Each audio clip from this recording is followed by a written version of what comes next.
Quaid Azam Part 298. Even as the League was adopting its resolution, Calcutta was preoccupied with quite another matter. On the day 29 July 1946, that the direct action resolution was adopted entirely through coincidence, a one-day general strike of transport, industrial and government employees had paralyzed Calcutta. This general strike had also then coincided with the postal strike of 16,000 employees who had struck world throughout Bengal from 21 July. As if all these protests were enough for Bengal, yet another strike, that of the Imperial Bank employees, was then announced. The effect of each of these strikes overlapped, compounding their collective consequences, and all such elements in the forces revolved in unrest and violent disorder in the city now held Calcutta to ransom. At the Raj end of this force spiraling out of the controlled India in Delhi, by 14 August 1946, Nehru had accepted the Viceroy's invitation to form an interim government. Thereafter, he met Jinnah in Bombay on 15 August on the issue of interim government and general Hindu-Muslim question. The far more important issue of the impending fallout of the direct action day appears not to have figured at all, neither in the Nehru-Jinnah correspondence nor in their meeting.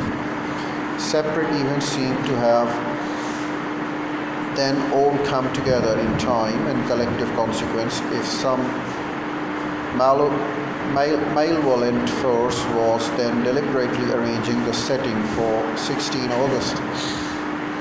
With Jinnah announcing a direct action day, Nehru was totally preoccupied with the formation of this interim government, the Viceroy hoping for a reconciliation, and Gandhi in Sevagram in the final phase of his epic life.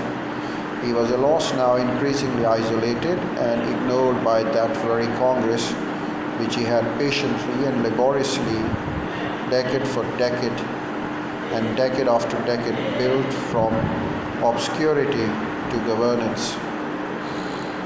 Also developing a leadership, Nehru Patel, from virtually nothing. So he developed Congress and as a party, governed party, and the leaders such as Nehru, Jawaharlal Nehru and Vallabhbhai Patel from virtually nothing. No one, not the Viceroy, the government, the opposition or press, had anticipated the magnitude of this looming tragedy. The molten lava of accumulated discontents was pushing unstoppably against this veneer of order in front of their very eyes. They could bear the great subterranean rumblings, but stood rooted and immobile as if mesmerized into inaction. It is they who had uncapped the volcanoes of national disorder. Now they could scarcely cap it again.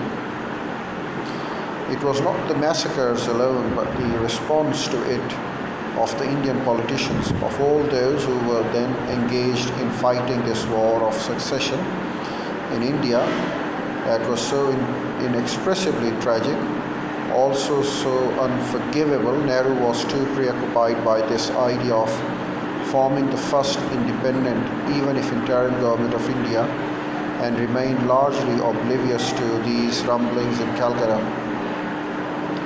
When asked by the press on the early reports of the riots whether Calcutta's disturbance would affect his plan, Nehru replied, "Our program will certainly not be upset because a few persons misbehave in Calcutta." Once the scale of the tragedy struck the Congress, no time was lost in placing the responsibility for it squarely on the League Ministry's head in Bengal.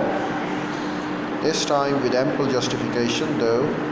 Then that sad, cruel and empty blame game began, each blaming the others, even as death and communal fear haunted the streets, lanes and alleys of Calcutta.